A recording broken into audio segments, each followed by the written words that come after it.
GoFundMe can choose who their customers are, but Sweet Cakes Bakery can't, apparently. So there's that. But then over in Kentucky, there was a recent ruling that in 2012, 2012, there was a T-shirt company in Kentucky that was asked to print T-shirts for Gay Pride Parade, and they turned down the opportunity to do that and sent the company to another T-shirt printing company. And this T-shirt printing company then got sued for discrimination because they had refused to print T-shirts for Gay Pride Parade. And so it was a similar deal that the gay lobby was claiming discrimination and suing a company for refusing to do business with them. And then in that case, though, the judge in Kentucky ruled that this T-shirt company absolutely had the right to decline to print T-shirts for the Gay Pride Parade. So we have a situation where rulings are coming up on both sides of the aisle on all of these kinds of cases. And what I saw was interesting and worth thinking about and talking about was an article in the Daily Signal about, I think it was it Daily Signal or was it, hold on, not Daily Signal, Daily Signal was where the article was about the Nepal, sorry. The Federalist, another excellent website that you all should be reading. The Federalist had an article recommending that we bring back the distinction between public and private.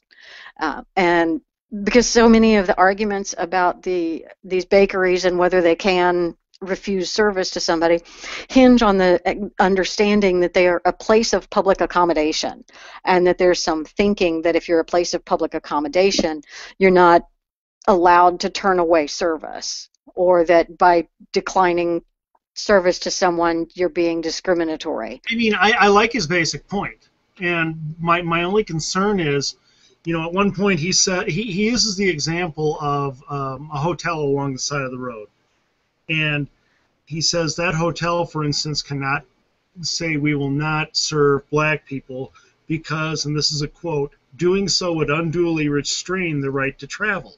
Well, my question is, and I took that to mean back in the olden days when there was only one inn on the road between Baltimore and New York City. It did. These days it wouldn't. It did, and that's exactly the problem. Because, okay, what does that mean? So if there are more inns, then I can say no black people?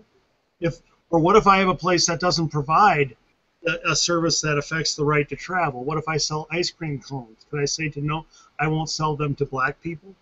I think, so I'm not saying he has a bad, I like the separation of public and private. My concern is I just need clarification. Will that get us in hot water by saying I can refuse service to anybody I want and discriminate for any reason? If I can do that, that opens the door to racism. And look, just talking the messaging here, we can't sell that. First of all, I don't want to discriminate based on race anyway. But secondly, I can't sell something that would allow for that. Whereas the religious argument, I see what he means. It is weakened, right? Because you're saying it's according to religious conscience, which is subjective and hard to prove, right? But at least religious conscience divides between things like race and sexual practice. I was like, when I first saw the public versus private, I was like, okay, that makes sense. If you have a public park or a public service, something that is provided by tax dollars, then no, you shouldn't be able to discriminate against someone because you're collecting tax dollars from people of all backgrounds and beliefs, right? Exactly. So you accommodate all backgrounds and beliefs. Exactly. It's what the Constitution restricts what the government can and cannot do. It doesn't restrict what private individuals can and cannot do. And whether they're doing it under the guise of a business or not, that's their own deal. But I don't give up my rights just because I'm a business. But I would argue that you can discriminate against Democrats since they don't pay taxes. Right. That's just my reasoning there. Right. Well, I thought that was only MSNBC employees that don't pay taxes. And the IRS. Well, true.